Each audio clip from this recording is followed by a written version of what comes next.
Shalom teman-teman semuanya. Seperti biasa pada pagi hari ini kita akan mendengarkan renungan yang akan saya sampaikan. Sebelum memulai renungan pada pagi hari ini, ada baiknya kita berdoa terlebih dahulu. Bapa di dalam surga, kami kembali berdoa dan mengucap syukur kepadamu atas segala hikmat, rahmat, serta nafas kehidupan yang telah Engkau berikan kepada kami. Ya Bapa, pada pagi hari ini kami akan mendengarkan renungan.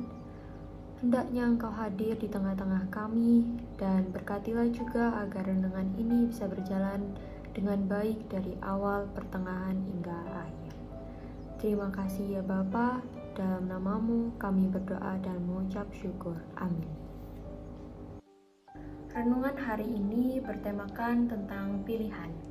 Bacaan yang saya ambil yaitu dari Hosea 1 ayat 1-9 yang berbunyi, firman Tuhan yang datang kepada Hosea bin Beri pada zaman Uzia, Yotam, Ahaz, dan Hizkia, raja-raja Yehuda, dan pada zaman Yerobeam bin Yoas, raja Israel. Ketika Tuhan mulai berbicara dengan perantaraan Hosea, berfirmanlah ia kepada Hosea, "Pergilah, kawinilah seorang perempuan sundal dan peranakanlah anak-anak sundal, karena negeri ini bersundal hebat dengan membelakangi Tuhan."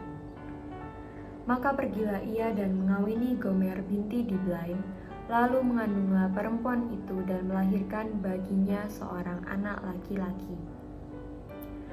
Kemudian berfirmanlah Tuhan kepada Hosea, "Berilah nama Yizreel kepada anak itu, sebab sedikit waktu lagi maka aku akan menghukum keluarga Yehu karena hutang darah Yizreel, dan aku akan mengakhiri pemerintahan kaum Israel.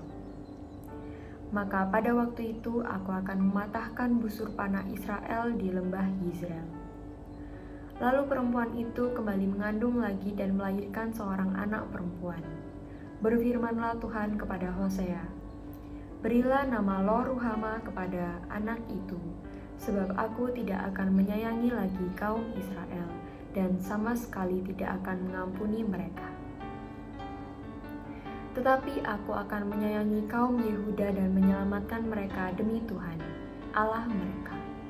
Aku akan menyelamatkan mereka bukan dengan panah atau pedang, dengan alat perang atau dengan kuda dan orang-orang berkuda." Sesudah menyapi Lo-ruhama, mengandunglah perempuan itu lagi dan melahirkan seorang anak laki-laki. Lalu berfirmanlah ia, "Berilah nama Lo-ami kepada anak itu, sebab kamu ini bukanlah umatku dan aku ini bukanlah Allahmu." Teman-teman yang terkasih di dalam Kristus, Nabi Hosea adalah salah satu nabi yang berani dan tegas. Keteguhannya menyampaikan firman Tuhan dan ketaatannya kepada Allah sangat patut untuk kita contoh. Nabi Hosea selalu melaksanakan setiap tugas yang diberikan Allah untuknya dengan konsisten dan jujur. Banyak sekali tugas yang sudah diberikan dari Allah, salah satunya yaitu untuk menikahi Gomer binti Diblaim, perempuan sundal yang kemudian mereka mempunyai keturunan. Anak pertama dari Hosea diberi nama Yizreel, yang berarti Allah mencerah-beraikan.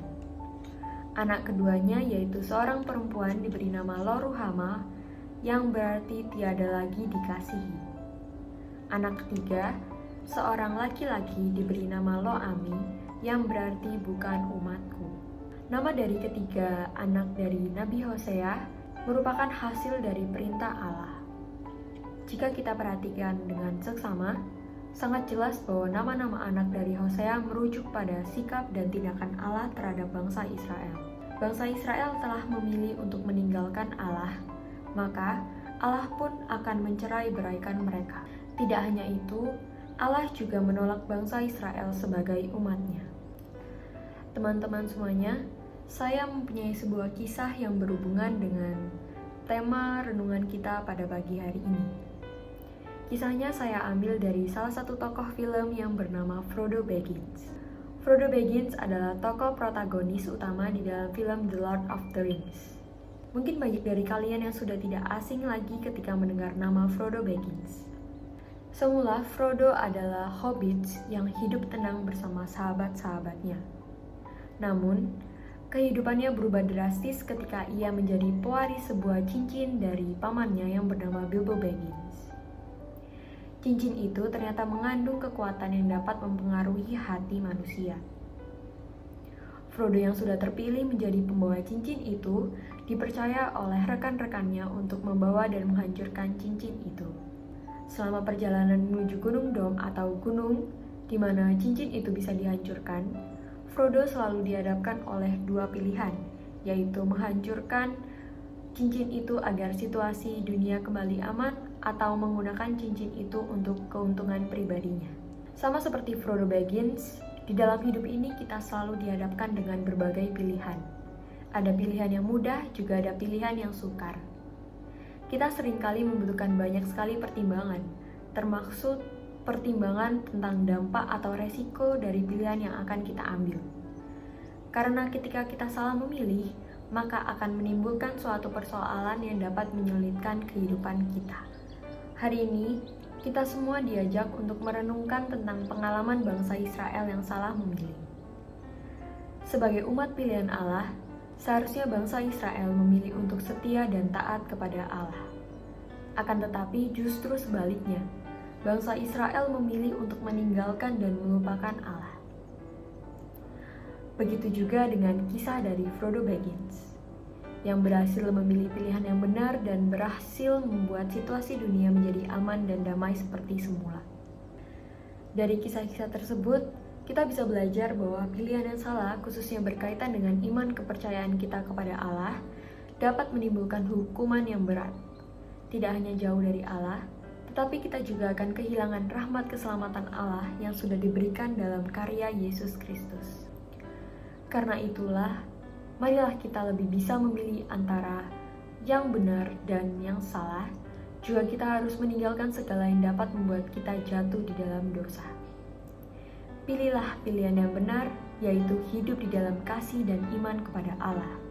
Karena Allah tidak akan pernah mengecewakan kita selama kita hidup di dalamnya. Sekali lagi, pilihlah Allah, maka kita akan selamat. Amin. Demikianlah renungan pada pagi hari ini. Semoga setelah mendengar renungan ini, kita semua bisa belajar memilih antara pilihan yang benar ataupun pilihan yang salah. Sebelum mengakhirinya, marilah kita berdoa. Ya Bapa, terima kasih atas penyertaan-Mu sehingga renungan pada pagi hari ini bisa berjalan dengan lancar. Kiranya apa yang sudah kami dengarkan dan sudah kami renungkan bisa membuat kita lebih mengenal Allah, bisa membuat kita bisa memilih antara pilihan benar atau salah, dan juga kita bisa jauh dari yang namanya dosa. Demi Kristus Tuhan dan pengantara kami. Amin. Terima kasih semua, shalom dan Tuhan memberkati.